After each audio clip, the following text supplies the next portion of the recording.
This is bad, right? Would you all agree? This is bad. It's not modular. There's nothing modular about this code. Setting styles in the div is probably one of the worst things you could possibly do. Now, what happens when you decide to name something that isn't a solid value, right? So you have a class of 20, you have a class of -20, and then you have, all your transforms set to that. What happens if you change that? Right? What if, we want it to be 10? Then you got to go back, you got to change that class to 10. You got to go through and change that throughout the whole entire book. And in the comments, we really need the comments. We know we're web developers, right? We're in that space. We know WebKit is targeting Safari Pro. We know Moz is targeting Firefox. And we don't even need that anymore with stuff that we can put in our build process. You can use browser prefixing, so we'll just compile that to the different browser prefixes once you go into your production. So my title of my talk is Block Element Magic, CSS Modularity for Classes. Something super important to me, especially when looking at a huge code base or target. If you're working in a enterprise type level architecture or any other type of architecture, whether it's small, medium, large. A little more about myself. I'm Chris Mars, I'm associate software developer at DTE right down the street. I co-op there for 9 months, working on hybrid mobile apps internally, and then they hired me. I've been there for about 9 months now. Working on the website, currently in production support. You can find me on Twitter, Salt Burnham. My blog is christianmars.com. I haven't been blogging a whole lot, but I gotta get to that. And then my slides, you can find them there if you want to write that down, if you want to go through the slides. There's the link right there.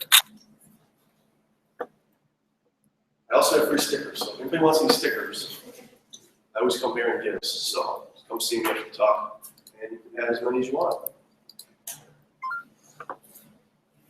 Anybody see this in their code base? Ever? Yeah? It doesn't fix your CSS, ever, right? So bad. Clean style sheet. Every single class and every single declaration had important added onto it. Every single one. I mean, the best guys are trying to put one, right? They don't want anything changed. The only way you can really use this and see it's a good thing is if you're doing like a warning, right? You want to make sure something stays red, like a 5-color red. Always, you want to keep that to be important. So some instances it's okay, but never use it as a crutch to just keep your style just the way it is permanently, forever and ever, because you're going to cause tons of issues, tons of problems down the road. So what is B.E.M? B.E.M, B.E.M. I know, it's one more admin we need, right? We have enough of them. HTML, CSS, JSP, Wickham, B.E.M, CSS, SAS, SCSS. There's tons of them. You're probably thinking WTF, right? There's another one. But at least that one's a little bit better. So B.E.M stands for Block Element Modifier. You can see block. What delimitates the block and the element is a double underscore. You could use a single underscore, it doesn't matter.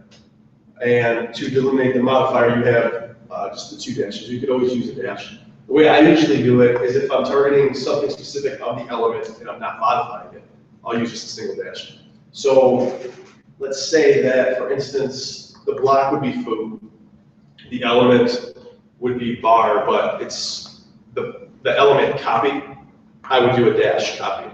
And then if I was going to do the modifier, it would be a dash dash with changing the color or whatever the case may be. What also B.E.M is the syntax, so we all know what a syntax is. It's an architecture. It's semantic. And I'll get into Dutch semantics versus HTML semantics shortly. And it's also a methodology. So what is a methodology? That's probably out of all 4 of those. One of the favorite things that I love about B.E.M is that it is a methodology. So according to the dictionary, a methodology is a set of methods, rules, or ideas that are important in science or art, a particular procedure or a set of procedures. So what does that mean? Don't get confused with methodology, that's completely different. It takes away the guesswork, in my opinion, right? If you have a set step and set ways of doing something, it makes the job that much easier. You're not guessing it. Well, how do I do this? Is this way better than this way? What happens if I do it this way? Is it going to impact that? it makes things easier to figure out. It makes things easier to figure out how they work. Same thing like the SDLC, if you understand the software development lifecycle, that's the methodology. It's a way of doing things to get around it, make it a lot easier for you. This leads us into the great semantics debate. Has anybody heard anything about the semantics between developer semantics and HTML semantics? Anybody reading articles about that? No? Okay. So there's this thing, I don't think it's a standard or anything, but it's developer semantics versus HTML and CSS semantics. Then you have to ask the question, is there really such a thing as CSS semantics? Right? I mean, there's HTML semantics. You write code to be semantic and follow your own standards and guidelines. But is there, what would, if you could sum up developer semantics in one line? I actually had a coworker ask me today, he said, how would you sum that up in one line? To me, personally, developer semantics is whatever makes sense to you in the most clarifying way. That's semantic, right? It's describing what that is that it's targeting, not just blue header, right? That's not semantic. Custom classes and IDs would lead me to believe no. If you can, never use IDs. Never ever use IDs. They're great for JavaScript, but they don't really help in writing semantic-specific CSS. And then when writing selectors, stick with developer semantics, like I said. Whatever makes sense to you and is concise and clear, that is the best way to write quote-unquote CSS semantics. So to start with the block, the whole structure, you have your block, which would be the outside layer, or the skin, or the shell. That would be the highest level component. So if you're building something, all of the styles and declarations that would make that up will go in that top level abstracted component, right? Then you have your element, which would consist of images, subheadlines, headlines, copy, etc.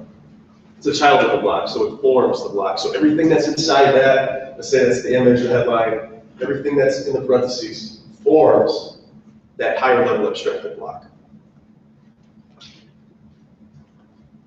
And you have your modifier, which can be color, size, the weight of the text, etc.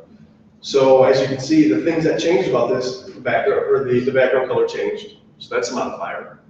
The border's gone, that's another modifier. You can change the text to be a different color.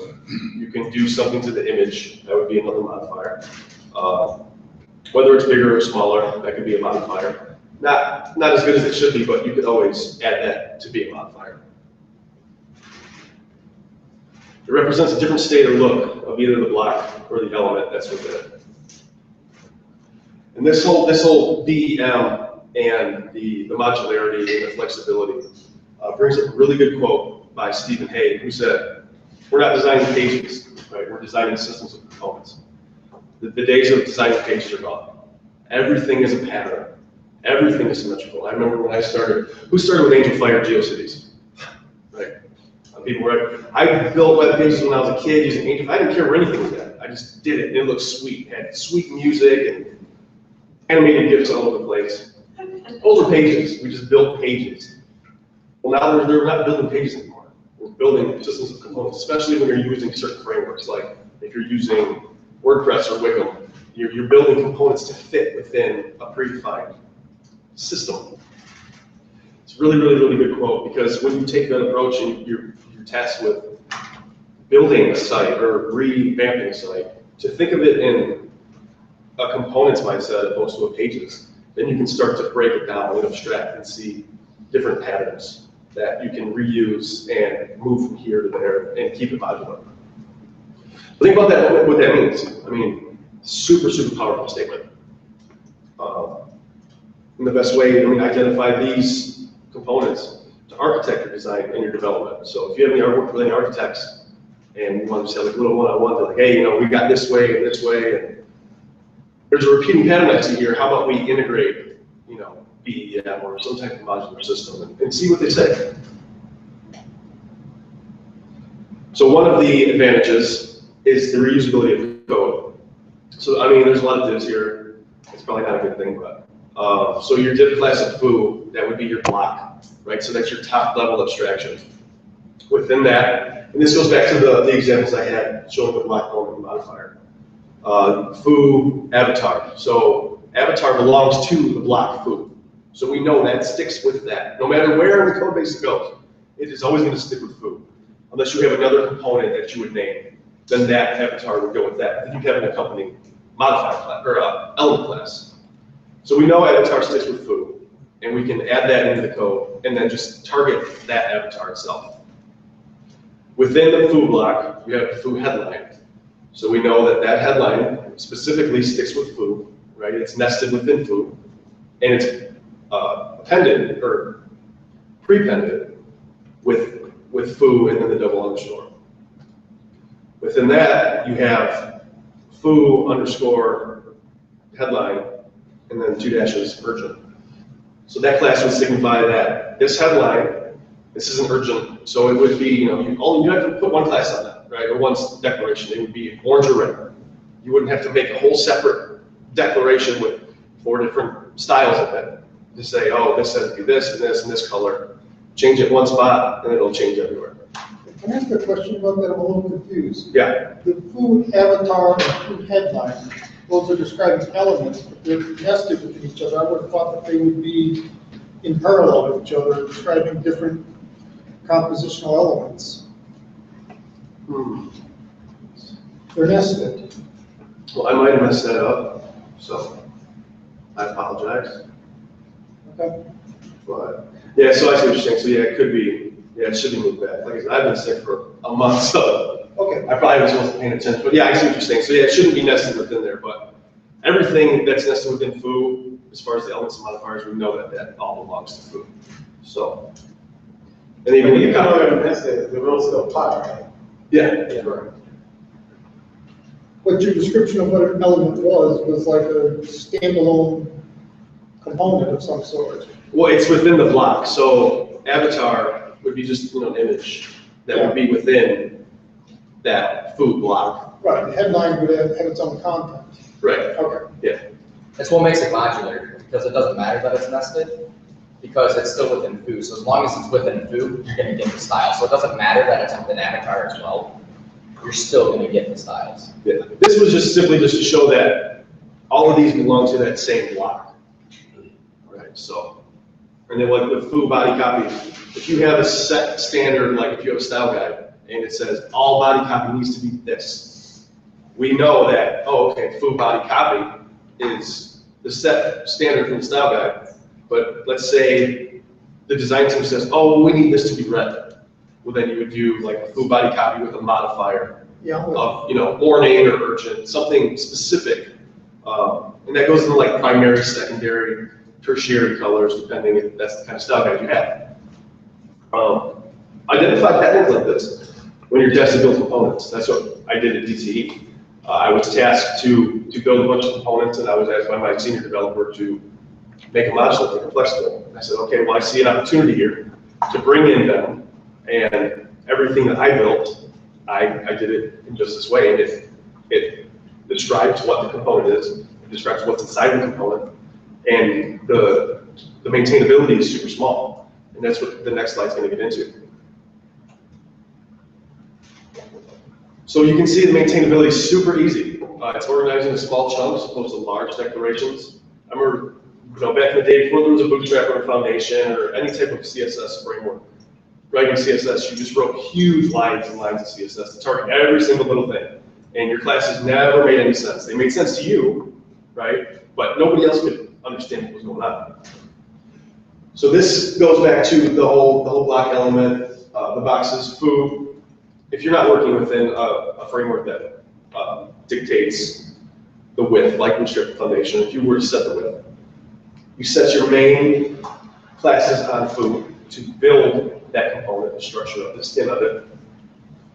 And you have your avatar, which if you need to change that, you only change it one spot. The headline that belongs to foo, you can put the size of the font, whatever you want, whatever font family you want. Don't put colors in there, because you're not targeting the color, you're just targeting what the actual headline is.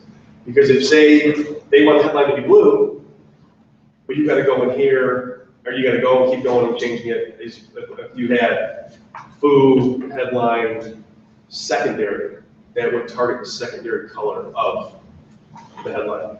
Same thing with urgent, it's only one line, because the headline class would take care of the sizes. So the urgent would take care of the color. And the same thing with the foo underscore body dash copy, dash copy. Well, this is, okay, so this is where the dash I was talking about, the single dash comes into play. It's body copy, right? It's just not any copy, but it's not a modifier of the copy. So that's why I just do the single dash, just to say, okay, this is the body copy.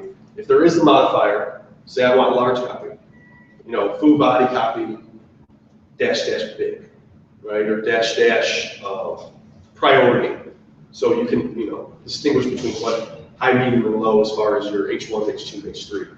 So the days of setting H1s and H2s and H3s, by the default, what the browser will give you, they're done. Right? You can have a class of H1 class equals this, and then set your own headline, sub-headline to make it. And you're still gonna get all your H1, H2, SEO, and your performance stuff. So like I said, organizing the small chunks is super, super easy to maintain. And if you have a huge style sheet, it makes it a lot easier. I mean, I've seen style sheets that are 10,000 lines of code. Nothing is modular, nothing is flexible. I mean, when you try to go through that and try to figure out what the hell is going on, it's a little difficult, especially when you have 500 different style sheets you gotta go through. And you know, but one vendor wrote it this way, and one vendor wrote it that way, and your team wrote it this way, but you have 5 different developers that are writing it all different ways. You can't, it's a struggle to try and figure it out. This brings me to the next advantage, style naming. You can be as specific as you want, right? That's where you get into developer semantics, but make sure it makes sense. Just don't say class of WD520PX. That doesn't make any sense, right? Okay, I can say about 520PX. This is probably supposed to be 520PX. That's what they're trying to tell me. But it makes no sense when you're trying to figure out what the hell is going on. So you can, your style naming is all up to you, but just make sure that, you know, it's semantic and it makes good sense. It makes sense to your other developers, because one day you're going to have to hand the code out to someone, right? I could write all the code in the world, but if I give it to TJ to figure it out because I'm done with the project, now he has to maintain my code base. He's going to come to me like, Chris, what are you doing? This makes no sense. I don't know what this means. What are you targeting here? On the previous slide, you had foo body copy with 1 underscore and 1 hyphen. Mm-hmm. Is that, should it have been a double? No, that's a typo. Okay. Yeah, it's supposed to be 2. But the minus isn't the typo. No. Body hyphen copy is the element. Body copy is the whole thing. Instead of like doing like a camel case, a body copy, and then if you were to do like body copy urgent, you know, it would be the double dash for the modifier to specify that this class is urgent. Yeah, but what's a little confusing is when you describe modifier, instead of normally address things like copy size and weight. Mm-hmm. And although that's not a typo with a single minus sign, it's dealing with size of this font family. No, so the last one's just block element. Right? Yeah, just block element. You're saying it's If- going to kill if- case and if- right? Like, yeah, so if there's already a set body copy from your design team, and they say it has to be this size, your body copy, you can't change it. But for every other, you know, 12 pixels, 14 pixels, then you would go and make your modifier, depending on the size of your copy. Make sense? Yeah. Because you could have foo underscore body dash copy dash. Yeah. Or dash small, dash medium, dash large, depending. And style guides are like that. I mean, I've seen style guides that are 50 pages long, and 4 of the pages out of the 50 are all typography, setting all the colors, the H1s, all the body copy, how the link should be, hover states, everything. You can't just write, you know, everything's here, everything's here, everything's here. You know, you can break that style guide down into modular CSS, right? That's all you have to do. You have your main body copy, so, you know, it's headline dash main dash sub, whatever you want to do. So like I said, remember developer semantics, and be specific about what the class is supposed to target. It really gets deep into the developer semantics when you're trying to make sense of what you're trying to target and when you're writing your classes. This is sort of the same thing, separation of skin and structure. This kind of deals with object-oriented CSS. We can all thank Nicole Sullivan for that. I touch on her a little bit as this presentation moves along. But object-oriented CSS is more in depth than like B.E.M or SMAX. Atomic is pretty in depth. But yeah, we'll get on that in a minute. So Chris, you're one example that you kind of screwed up. Thanks, bro. No. When you think of, you're encapsulating data, is this what, because I would say your first example suffers from divide, like you said. Does this kind of, going down this kind of pattern approach, does it introduce more like divs? Potentially? I mean, It for the could. benefit of. It could. Okay. Yeah. Got it. And that brings me to my next, one of the downfalls. I know, of writing B.E.M, trying to keep something modular. I mean, even though it's modular, chain classes, you're gonna have a bunch of chain classes, which I think it's okay, it's acceptable below.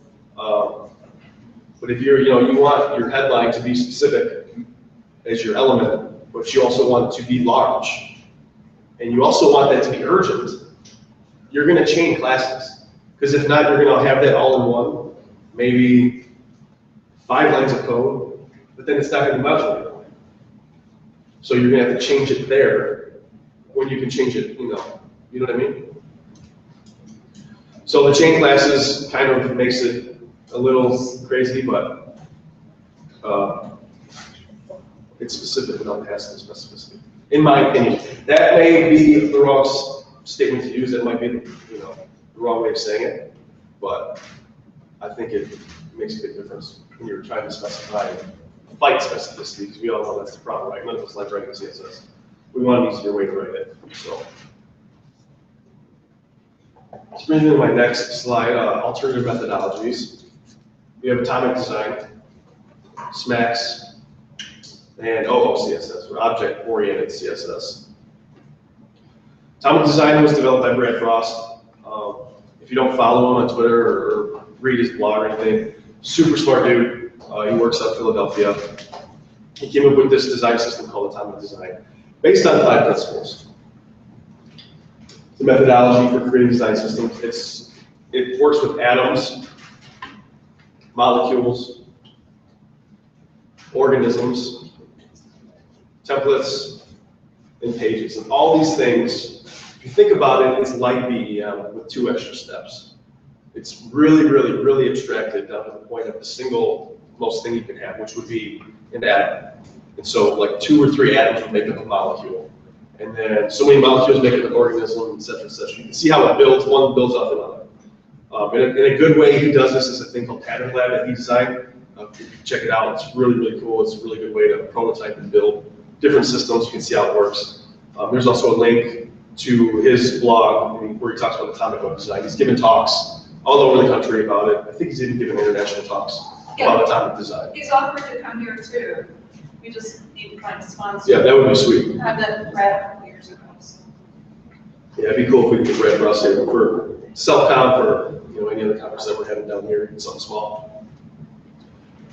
SMAX. Now this was developed by Jonathan Snook. He's a developer at LinkedIn. I think he's still at LinkedIn. He's Canadian, TJ. So SMAX stands for Scalable and Modular Architecture for CSS. Now, who would think that CSS, we could ever get to the point where something would be scalable and modular, right? We have an architecture based around CSS, but we do. And this is a different way of doing it. His is also based on 5 different things. He's got base rules, there's the layout, he's got modules, I think it's state rules, and then a theme. And they all build off of each other. Any more information, he also wrote a book about it. He gives talks about why your CSS sucks. Great talks. Check them out if you can. But smax.com/book/categorizing. Really good information. It touches on what's in the book, but I mean, you gotta find the book to actually get it all. So.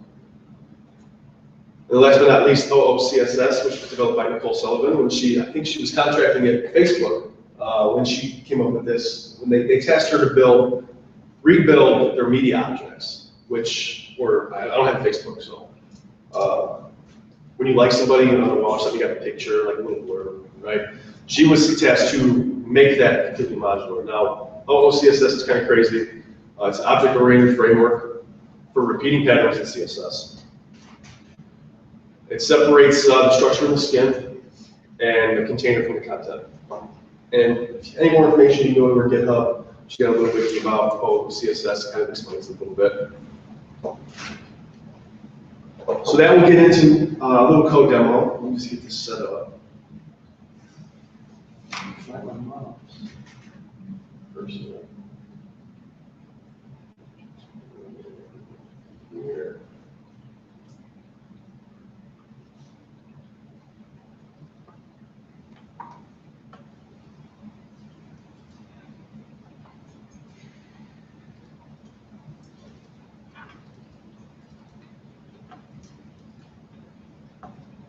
All right, sweet. Anybody use CodePen? Anybody like CodePen? Up, down, yes, cool. All right, sweet. So, the most easiest way to implement B.E.M, in my opinion, everybody see that really good? Is when you're tasked to develop not just components, but buttons. Buttons are super, super easy to develop using B.E.M. So we have just regular buttons with a button class being semantic. There's your HTML semantics. And so those are just regular buttons, right? So let's say we want to add a little bit of structure, a little bit of skin, a little bit of meat to it, right? So we have our base, our block class. Let me get rid of this one.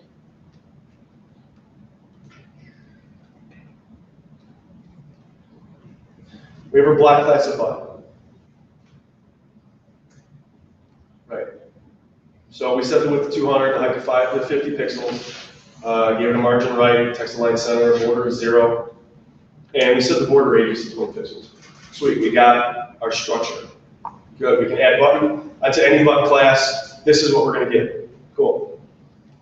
But now let's say we want to target the copy, right? So click me. Well, we have the element, button copy. So we set that to 2Ms and we set the color to black. So we know that this copy specifically belongs to the button class. So let's say we got, this is all we have so far from our design team. And they come back and say, oh, well, sweet, we got a super awesome color palette. We want you to implement it. But we have primary colors, we got secondary, we got tertiary, we got urgent, we got important. The list goes on and on. You have a palette of 50 different colors. So let's say they want the first button to be the primary color. Who knows? So we change it in one spot, button background. The background is the element of that button, right? Or you could say it's a property as well. And then primary would be the modifier, so the color, just the color. Change it to that sweet looking purple.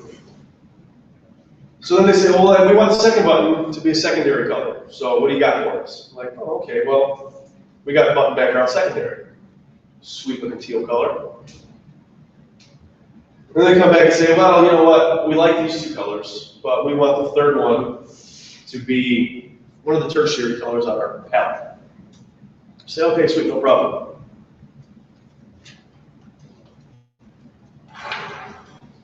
Now it's orange. So now we have all three of those completely abstracted down to the smallest level that I think it could be. We have our button, which is the block, the skin, the structure of it. We have the copy, where we just target the copy, which is a set copy, right? So their size is 2Ms. And if they want something else, you can make a modifier of that copy. And then the background, since it really isn't an element all by itself, because there was already a default background color, you just set a modifier on it. But be specific that you're targeting that background of that button with that color. So let's say, oh, we want to have an outline around the button, but we don't want it to have a background color. Okay, cool. Let's do that. So we'll do it in that color right there, that purple, which was green. I don't know why it changed, but. So we set the border to 5 pixels, solid to that color, and the background color transparent. They want the transparent color, they just want the outline. Cool, we got it. But we wanted to change color on cover, right? So how do we do that? Well, we just put a modifier on the body background, or the button background. The modifier is the hover state, but you also have to target the hover, of course. And hopefully this did work. So they wanted that one to just change to a pink on hover. So just that, this two lines right here, changes that. And then they come back and say, oh, well, we want a class of, we want the button to be important, which we don't have, a red color for important, but green is the color we're going to use for important. Okay, so button background important is green, 2 lines. You have your class declaration, it's changed.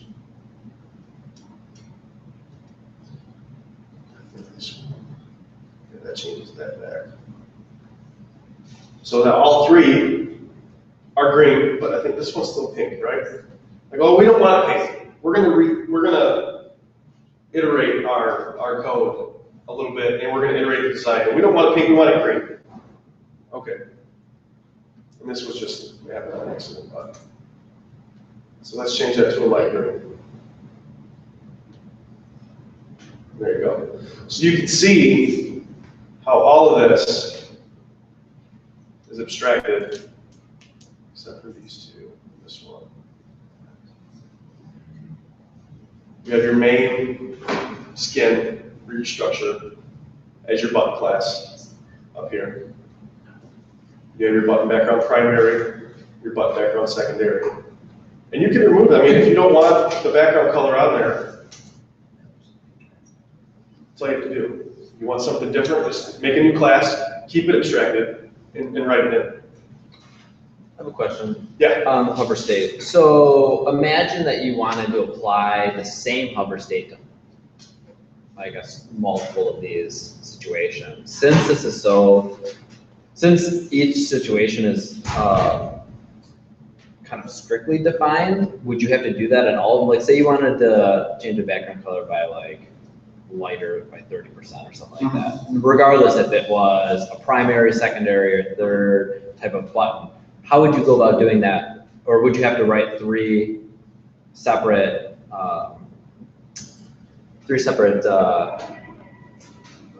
like blocks, right, for every one of those modifiers? Well, that's a good question there.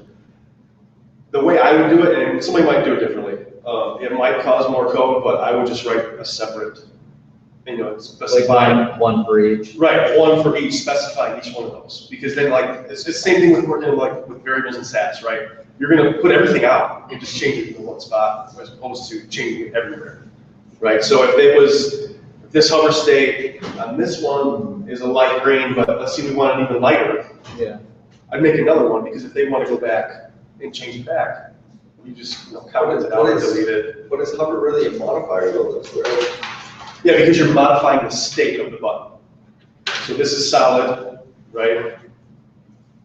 And then the modifier, you're modifying the hover state. if every button on your app has a hover state, then you have to blow each class with a hover state, right? Right. Or you abstract, if you can abstract even more and make a hover state. If every button is going to be one, but the hover state's going to be the same, consistent. But I mean, you've seen it. You have different buttons on a website. This one hovers one color. This is another color. This is another color. There's no consistency. In that case, you would abstract even deeper and just make one hover state, and then have all the other background colors and modifiers and stuff like that. So, I have another question. yeah. 2 examples. It's not clear to me that the border could not be described at the element level, or that the font color couldn't be described at the modifier level. No, it could, and you can abstract that even more. So I get what you're saying. I just didn't do it for this example, but if you were just to do a border, you could have that completely extracted So too. really, this is just a mechanism for Code readability. readability, consistency. Readability, consistency, maintainability. There's still some judgment about There will what's a always modifier. be. Right, there will always be, because you'll have one person that writes B.E.M one way. You're gonna have one person that writes B.E.M another way. I've seen B.E.M that is written completely different than the way I'm showing. So there's different methods, different schools of thought on B.E.M, right? Because everybody writes CSS differently. So James might write B.E.M one way, and I might write B.E.M another way, but we have to find that common ground, so. Make sense? Yeah. So everybody like this, everybody dig it, everybody think it's a good idea? Makes sense, everybody? So how would you organize like that, all those declarations typically in a project? Would that be in its own file, all the button, like the block level elements being in their own file, so that way you know what the relationship is? So like, I'm just trying to relate this to, like, say you were just writing straight SAS, right? Where you have, say, a parent element and then all the modifiers like nested within it. So you are only going one level deep, right? So would that be the same type of method to organize all of those block elements into a single file, so that way you're able to see like what all of the modifiers on a single block elements? Yeah. Oh yeah, you can do that. That's what Jonathan Smith did with Smacks. Yeah. The base CSS is all just, all the skin and structure, and you have that in a separate one file. Just like with SAS, when you do your partials, you have all your variables in one file, or all your base classes, all your typography in one file. Same thing. So I know what you're saying. If you could do it that way, if you were using SAS or Smacks, Yeah. then you could organize it, and it would be even more modular because you have all those pieces in your separate style sheets. So. I guess like what I'm thinking is like why be so verbose with each declaration? I feel like there's a way to automate that, where like if you kind of went in, like took SAS and you were able to just write it nested in a way that had the modifiers in there, like had the relationships between the block, the element, the modifier, and then any subsequent things, and then just, you know, maybe I was just like literally looking at what plugins there are to potentially just not have to copy and paste or type in button every single time and background for like 100 times. You know what I mean? If you have all, if you're doing all these declarations. With SAS, you can do that, ampersand, hyphen. Yeah, you have your. And nested with SAS declaration. I know exactly what you're talking about though, yeah, so it's an include, it's almost like an includer. Right. I forgot what it's called, but yeah, so that would take that and then keep it nested within. So you can do it, I mean, writing SAS would make it a lot easier. I mean, integrating these with SAS or lesser stylets, it makes it way, way easier to do it. I'm just, doing it this way just to show quickly. Let me get this back up here.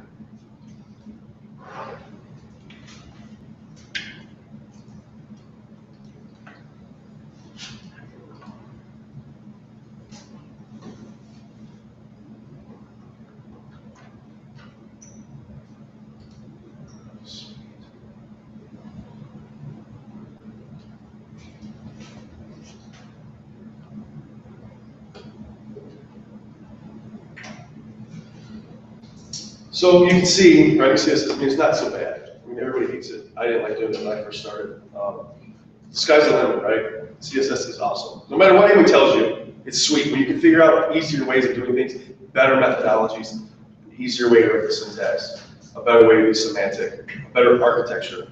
It is really a cool thing. Some takeaways I'd like you guys and girls to take away today. Flexible. Sorry. Super flexible, modular, semantic with developer semantics. And it's organized. You can keep your stuff really, really organized instead of having, a 10,000 line CSS file where you are looking everywhere because nothing makes sense, opposed to having everything dumbed down. You can see all your classes are here for this, all your classes are here for that. So now you should feel like this, right? Everybody should have a good CSS feel. Everybody should be happy. And that's that. Thank you. Thanks, Nick, Deborah, for letting me talk. Anybody have any questions? No? No, no, you go ahead. Okay, I got a question. Yeah. So if you take all the sites that use this, Thomas, OCS, Max, and you divide it by all the sites, what penetration do you get? 1%? Like what do you like who's using it? How many people are using it versus the total number of I was sites? curious how many people here are using it. Well, that too. You are? And quick it is, they said they're using it. Yeah, we use it, and, kind of back to Nick's point too, like on that whole, that's exactly how we handle it. Okay. Our components, we actually have a specific SAS file where if it's like its own little kind of component, we put it in that one SAS file. Any modifiers or any other, elements that are part of that component are in that file.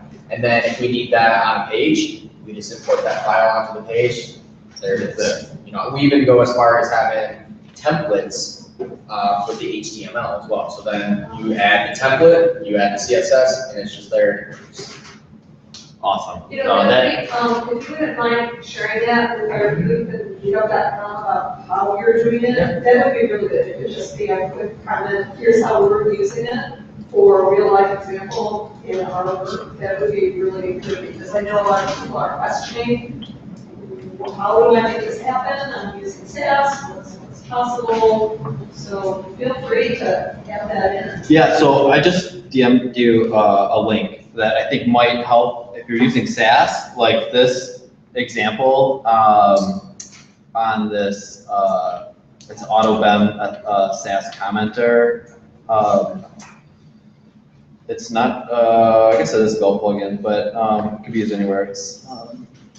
And it shows like a really good example of like conceptually how to organize without repeating the same like object multiple times or child elements multiple times. Yeah, I don't know if you want to throw it up there. Do you want to tweet it out? Yeah. That'd be great. Thanks.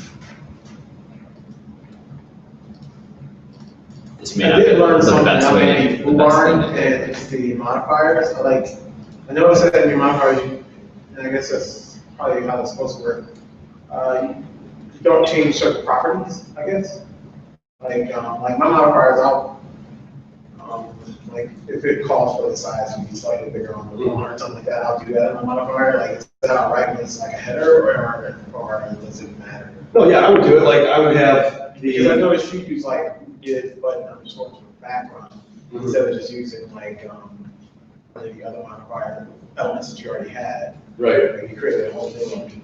Yeah, I mean, personally, me, I would just keep it as abstract as I possibly think I could, you know what I mean? So having your headline and then having a modifier of, say you have an H1 and you have, well, not even an H1. Just anything that requires like large or medium or small modifier per copy, right? Make it small, medium, large, and just change the font size. Because your color or anything, or your font family is going to be abstracted elsewhere within that copy element. Make sense? I think so. I think what confused a lot of people was the example used because it was a button, like with one div tag with nothing in it, kind of thing. So like the element of background is not really an element. Not an element. As the way you described in the earlier slides, it was something nested inside the div is the element, right? Yeah, right. I think that the example kind of might have, there's a mixture, right? Because hover is not really a modifier, right? In a way.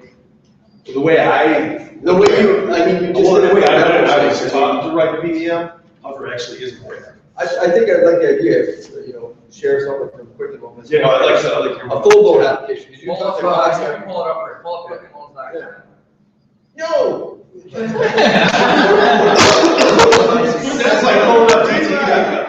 No, it's not good. It's not perfect, but it's. Just scroll down to. Don't go to that page, that's not right. Let's go somewhere else. So we're tasked with this award section. So this is one of those components that we wanted to be modular. So what we did is we kind of wrote some HTML to where, if you look at this container right here, we have this, what's called a tier panel. That's just like trying to put it on a section on a page. But the important part is this awards, and then it's still an award. So there's basically basic styles that are on there, but then the 100 one. So then basically, if we look at the A tag here, that's where we get, Nick, where am I? the new correct stuff, is it out there yet? No, it's not. We actually changed these a little So bit. don't look at the style. We had a PHP engineer do this.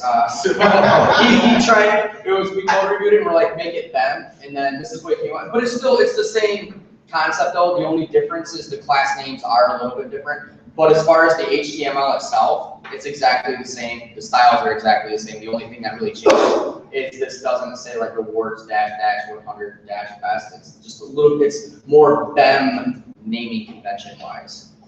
But we needed to have this award, so we wanted each one to be like there, but then we wanted like thirds or whatever. So that's where that tier panel third comes in. So it actually thirds it on each one of these. And then like the A+, it takes you up there. Like we needed to link and open in a new window and everything. So like that's adding that on there with the target blanks and stuff. But I mean, then the image. So this is we did a modifier on this, and that's where we changed it because it's not technically a modifier. It's another element. So like this one is words _ image. But that's where it actually gets the background of the 100 best based on this. And then that's where we changed the actual naming of it. But that's how you can actually use B.E.M. So there's two levels going on here. There's the tier system, which is a module. Doesn't matter what's in that tier system. If you want it thirded, you can third it just by adding that modifier. That's actually an example of good B.E.M, like the naming. And then this is a bad example, like the words of the naming, but the concept is still there. And then, so we wanted the awards inside of that tier section. So we added the class, the awards, and then there's that element, the span, where we throw the background on there. And these are actually inline images now, because all accessibility and stuff to make it better for that too. So these are going to be inline and stuff. But that's how you can kind of use the actual B.E.M system to pull Well, the something rule of thumb out. is don't let backenders do. Yeah, don't let backenders do your front end, but Vice versa. or at least code review it better before it goes to production. So that's actually on us too right here. We actually allowed this to go without really looking at it real close. But how did you approach your naming? Because obviously that's critical. yes, so And you said, yeah, here's a good and here's a bad. How did yes. How did you as a team or two or whoever? So awards, that came from marketing basically. So they came to us and was like, hey, we have all these awards that we want to display. And they're like, it could be JDP, it could be our Better Business Bureau, it could be the Fortune Award or whatever. So, but they're all awards that we've earned and stuff. We're like, okay, perfect, there's our name, it's awards. And then as far as like the modifiers for the awards or the elements of the awards, it is what it is. So like BBB, and so that's the A+, BBB, and then JDP. So you just name them what they are. Where did the word, the naming for tier come from? Amber made that up. What made you think tier? Because like for me, like I don't. What? Serious conflicts. So conflicts you have tiers, Oh, okay. and then you have panels. Okay. Right. So just think of a tier as like a layer of cake. Okay. And then like panels. So it's like a row. It would be like a row if you're looking at like foundation. It is a fancy word for a row, which does, I like the story behind it better. Say like Excel or something like that. Are you gonna change material? Maybe. No, that makes sense. Okay. Yeah, no, and it was great. I mean, I had the same question, like, why tiers? She's like, tiers, same thing. You read comic book, like, hey, I like it, let's go with it. You know, like, No, I like it. I like it better than row. So, and then I guess from you guys are using SAS. yes. How are you? So like I couldn't wrap my head around. Go one tab previous and scroll down a tad a bit. So like, how are you actually the actual like tab in the browser? Nope.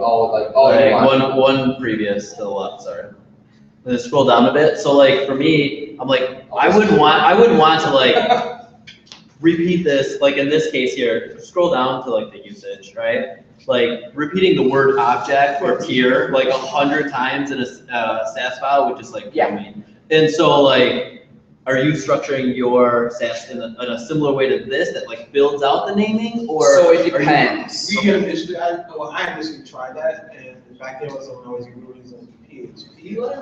Okay. and that was all kinds of broken. Yes. Weird. So right now, what we're doing is we're actually naming things out instead of taking advantage of the SAS way to do it. And the reason why is because we were finding that even though those awards are part of awards, we wanted one award on a page. So like we actually featured the JDP award on some of our landing pages and stuff.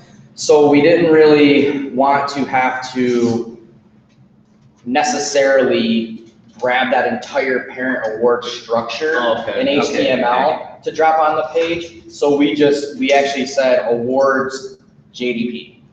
You know, so like awards __ JDP.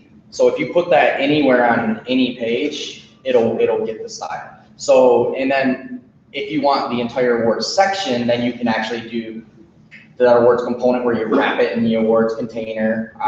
And then you can have your element and then any modifiers you want on it. So then you can also then use the tier system if you wanted to like move things over to the left or center them, split them up on the page and stuff. And then we actually have like that tier system. There's actually like a modifier for half. So if you want just 2 items, you can just cut it right in half instead of like thirds.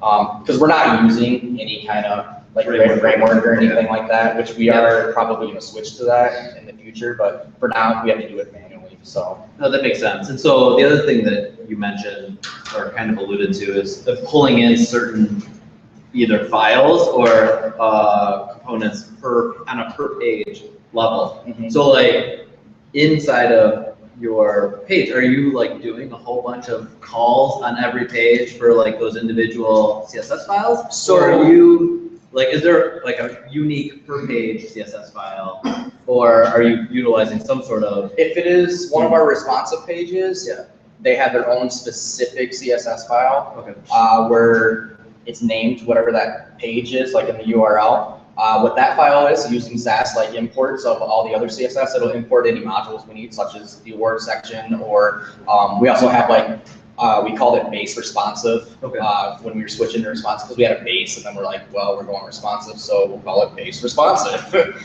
Kind of shitty naming, but it worked. So then that's where all of our responsive stuff is. That's where we import like our variables, any kind of config setup we need, a reset, all that core stuff that we're going to need on every page. So anytime we create a new page-specific SAS file, that we import that base responsive first, and then any modules that we need.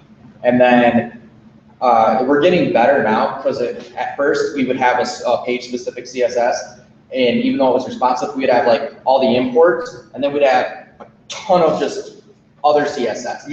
And what was funny is we were finding as we were converting pages over, a lot of that stuff was just need to be modular. You know, it was just like, well, this is on a lot of different pages. So instead of like styling it here in a specific way, so we broke it out, put it in a module, and then eventually over time, a lot of our responsive pages, like all it is just like that import of the base responsive and then whatever we want as far as modules on that page. So I don't know if you've qualified that as like, does that, I don't know how closely pay attention to like your per page, like user performance, right? So like, have you seen that them having to download a unique CSS file every time they move between pages, like as a performance hit, compared to having that, you know, like responsive as like a global CSS file, and then only like diffing per page the little bits of difference? So there can be a hit. Like if you have a large user base and everything, by doing it that way, with having everything super specific. So in reality, what you should do is you should have your core styles in one file. Every page gets that, and then maybe you have any like all the modules that are specific to that page in another file that's on there. So we do that a little bit, not as well as we should, mainly because we rely on Akamai. Edge network and everything, where they cache literally everything. So anytime a file's hit, it caches it, and then it's in, not indefinitely, but I mean it's a ridiculous amount of time. So it's only updated basically when we release a file or whatever. Just to add to real quick, what we could do to offset that is just like make sure like that base file is just always called, but it's, instead of having SAS imported, leave it as a CSS import. And that will take care of that. Because it literally is, most of the time, it's just including that base file, and then maybe adding 1 or 2 things that we don't want to add globally. Yeah, because we're always doing that base responsive one, so we Yeah. could extract that one. Because you guys retroactively want to. Yes. Yeah, I think, going like from as a greenfield website, you would Yeah. probably approach it differently. I completely understand those. Yeah, and this was all existing stuff too, and it was just like, let's get it to work. We're actually gonna be redoing all of it, and we can do it a lot better. So using B.E.M and graded systems and all that great stuff, so. So this question's really for Chris, but it also applies to you, so we're gonna do both. Chris, you said that you started DTE on the road towards using B.E.M. How far has that been traveled throughout DTE? Not far. Okay, Since our team split, I'm no longer on the web team, right, so I'm not building components anymore. It kind of fell to the wayside. I try to enforce it as much as I can when I get time with the other guys. But it's hard. but there's no champion up on top saying, let's make this happen. This guy. My architect. Here's the same thing on equipment loans, you can do it in a certain section. If this is going to become enterprise-wide, how do you make that happen if you don't have a champion? It's hard to do, especially when you have a huge CSS file and you have one person writing in a scalable, flexible, just building a little bit, right? You have 10,000 lines of CSS, and none of them are modular. You can't go, it'll take months to fix that, right? But you can start building new things with B.E.M, just getting people on board with that don't have the knowledge. It's hard when you're only one person. Well, that's why I was curious about internal workshops or brown bags or whatever you want to call them, that is helping spread the word. Here's the approach we're taking, here's how it can improve your maintenance and your flexibility and organization.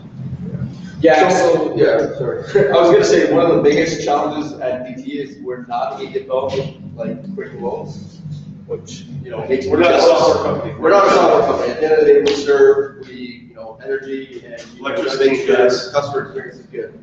So getting buy-in from management to go in and, because we hired IBM to do a lot of our stuff, and obviously when you hire the DPS or someone that comes in to do things, you're just gonna get, you're gonna get the design, you're just gonna swap the design. Yep. It's, the challenge is convincing management to hire like senior developers like Chris, that can oversee some of that vendor code and help them out, like, cause he's struggling because the stuff is already done. It's like, how do we now change it, right? Like, it's like, you basically gotta say, this is legacy now, and you're not gonna go to a director and say, let's spend another, year revamping this to B.E.M, because they're gonna say, what's the advantage, right? And the advantage here is code maintainability, but management there would like to just get stuff done, and they're fine forking off to another vendor to get stuff done, right? Yeah. Because like, I feel like you guys own almost a lot of your page from here, right? You have control over all of your page. We do. yeah, but we're kind of in that same boat, actually. We are. Just taking a snapshot of our team alone, like, we have a lot of legacy stuff that we're just, and it really is just, hey, look, this is what we're gonna do. The engineers are coming together, we're standing up around, this is what we're gonna do if you guys aren't with it. Yeah. Well, you probably have that authority too to make those decisions. Where on my end, I have to talk to this person, let's talk to that person, let's talk to this person. Yes, You know what I mean? and no. So we have the authority if it's within the timeline we are given. It So really, we're always given a timeline of something that we need to complete. So you really have to build community around it and get people on board. Like, That's the hardest part when you're one person trying to. Yeah, but you guys have a big picture. At the end of the day, if you're starting up a new page, you can go ahead and use that there. And once you get buy-in from there, like you're kind of, then you expand it, right? But for the people, You're always gonna have people on the project side, they have to adopt it, because I'm no longer on the project side. how we approach our pages nowadays is like, if it's a new page, it's B.E.M style, everything's modular, everything. you have to If get it's a somebody local who's page, already. we try to update it as much as we can. Yeah, I worked at a college, so it sounds similar to, and I also worked as a contractor for DTE, anything that was new, we tried to. Come back. Yeah, Darren, we need you. We need you on my side. Who's doing accessibility there? We'll talk later. Yeah. I'm trying. So before we end this, I just want to show you guys this. This is the Smacks book by Jonathan Snook. Some insight into what it's about. Atomic Design, Grant Frost, his whole spiel and how it works. Added molecules, organic templates, pages. Really, really insightful article on his blog, and Brett is very approachable, he's on Twitter all the time. be on Teller and talk, really good talk. Yeah, he's always on Twitter posting tons of Yep. design. Yep, if you've got UI questions, you want specific. to ask them, feel free, Yeah. he is there. Let's see here. The CSS wiki on GitHub, Nicole Sullivan's, some good information here. And then, let's see, Atomic. Yeah, and then there's just some articles on that B.E.M written by Gary Roberts, CSS Wizardry. That code smells and UI naming conventions for when you're developing. Specifically, this is targeting all of CSS. So. Cool. Are you going to post it? The talk, my talk is, the slides are on. I have a link, so if anybody wants to. Do you want to put those on Meetup, or you can send it to Nick and I, and we'll. Yeah, I'll send you the link. That would be good. Getting a shot of the sunset because I think it's gorgeous. Anything else? So yeah, the slides are right there. There's the link at the bottom to the top. So, if you guys want stickers, come up. I got a bunch. Pretty sweet. Thanks to everyone for coming out tonight, and really appreciate